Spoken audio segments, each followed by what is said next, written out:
Halo, selamat datang kembali di podcast IBPI bersama Pajak Smart. Nah, di episode kali ini seperti biasa kita sudah bersama dengan Bapak Rinto Setiawan selaku Ketua Umum Ikatan Wajib Pajak Indonesia. Halo Pak Rinto, apa kabar? Ya, sehat, Mbak. Ya. Nah, untuk di episode kali ini kita akan membahas terkait fakta integritas ya, Pak ya. Iya, betul, heeh. Seperti biasa, silakan Pak Rinto untuk di-share terlebih dahulu materinya.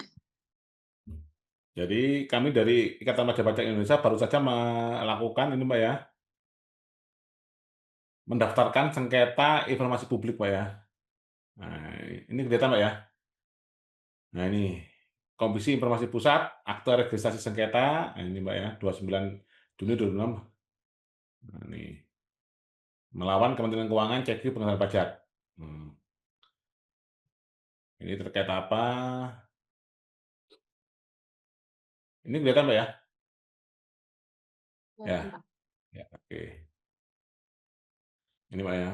Fakta integritas pengendalian pajak. Mengapa hanya satu pihak yang wajib, Mbak, ini analisis sengketa informasi di Komisi Informasi Pusat. Ini terkait dengan kewajiban membuat fakta integritas hanya dari pihak penggugat, Mbak, atau pemohon banding. Seperti itu, Mbak Liza.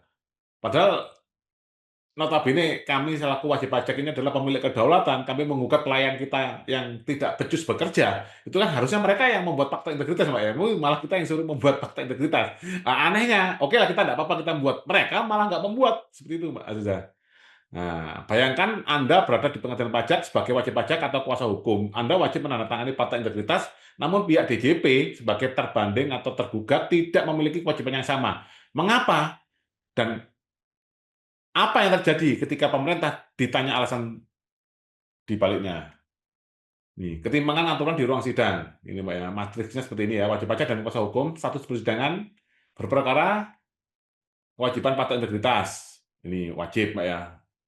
Ini DJP atau Direktur Jenderal Bea Cukai atau Direktur Jenderal Pajak itu tidak wajib, Pak, untuk membuat fakta integritas. Kedua belah pihak berhadapan di depan majelis hakim dengan status setara, namun kewajiban integritas di atas kertas hanya dibebankan kepada satu pihak. Anomali inilah yang memicu permohonan informasi publik. Ini, Pak. Padahal seperti yang kita ketahui, ya berapa persen sih, Pak, pegawai DJP dan Bea Cukai ini yang masih bersih itu? Seperti itu aja, Mbak Aziza. Nah, ini, Mbak, 2 pertanyaan sederhana kepada PPD Kemenkeu. Dasar hukum, apa ada dasar hukum yang mewajibkan wajib pajak dan kuasa hukumnya menandatangani fakta integritas? Yang kedua adalah alasan ketimpangan, mengapa kewajiban tersebut hanya berlaku bagi wajib pajak, sedangkan pihak DJP tidak diwajibkan. Pemohon tidak meminta perubahan aturan. Pemohon hanya meminta kejelasan. Pertanyaan kedua adalah inti dari perkara ini. Nah, pertanyaan pertama, dasar hukum terpenuhi. Nah, ini, Mbak, ya, ini SE 5 PP 2016 dan SE 01 PP 2017. PPID Kementerian Keuangan berhasil menunjukkan dasar administrasi yang menjadi acuan penerapan fakta integritas. Secara administratif, informasi keberadaan aturan ini telah diberikan dengan baik. Nah, yang kedua, pertanyaan kedua, informasi belum dikuasai. Ya, ketimpangan alasan. Ini, Mbak, saat ditanya mengapa aturannya timpang, PPD beralasan bahwa pembinaan teknis pengadaan pajak berada, lagi-lagi, Mbak, ya, berada di bawah Mahkamah Agung. Pasal 5 ayat 1 Undang-Undang Pajak. Jawaban ini sama sekali meleset dari objek pertanyaan. Apakah jawaban itu logis? Ya, ini fakta. Mengetahui dan menerapkan aturan pelaksanaannya surat edaran. Nah, klaim PPID tidak mengetahui alasan dibalik pembuatan aturan tersebut. Yang ditanyakan bukan siapa pembina institusinya, melainkan mengapa kebijakannya hanya berlaku sepihak. Sangat tidak logis jika sebuah institusi mengetahui aturan pelaksanaannya tetapi mengklaim tidak tahu menahu alasan lahirnya kebijakan tersebut. Dasar keberatan pemohon, substansi diabaikan. Jawaban PPID sama sekali tidak menjawab substansi pertanyaan pokok. Yang kedua, kontradiksi logis. Informasi yang diminta berkaitan langsung dengan regulasi SE yang telah disebutkan sendiri oleh PPID. Yang ketiga, fungsi pasif. PPID tidak membantu memperoleh informasi dari pihak yang dianggap menguasainya. Yang keempat, kesatuan institusi. DJP adalah bagian dari Kemenkeu. Tidak logis jika Kemenkeu menyatakan tidak menguasai alasan kebijakan internalnya sendiri. Tanggapan atas PPD memperlebar jarak ini, pembinaan teknis oleh Mahkamah Agung, tata tertib persidangan ditetapkan oleh Ketua Pengadilan Pajak, Hakim Ketua berwenang menjaga ketertiban. Atasan PPD menolak keberatan dengan menambahkan deretan dasar hukum, namun tak satu pun dari deretan pasal tersebut yang menjelaskan satu hal esensial, yaitu mengapa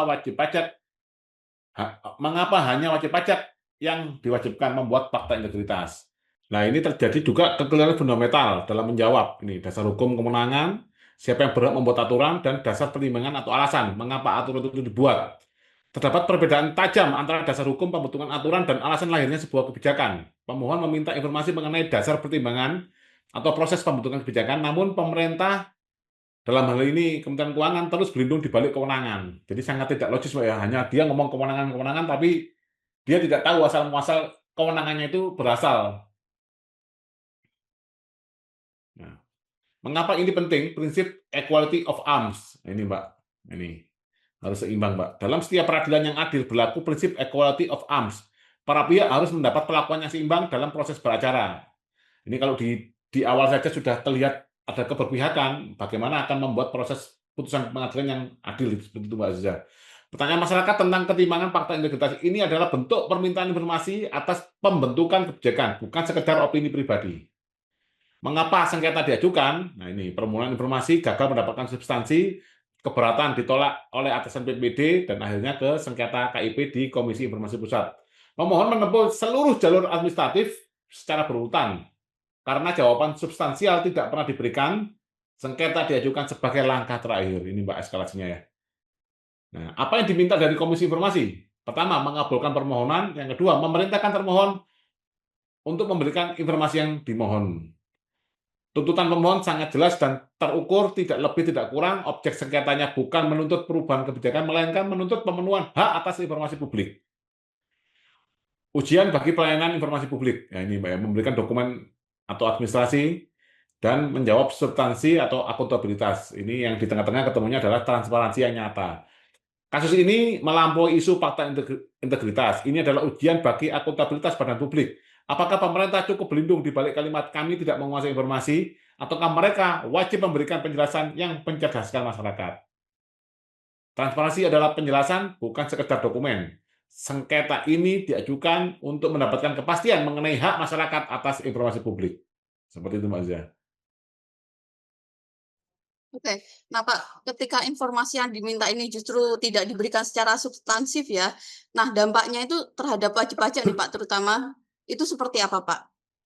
Kalau dalam hal ini, Mbak Ziza, dampaknya paling terlihat adalah tadi, Mbak, ketidakseimbangan perlakuan di mata hukum oleh institusi yang namanya pengadilan pajak yang notabene di bawah Kementerian Keuangan, Mbak Ziza.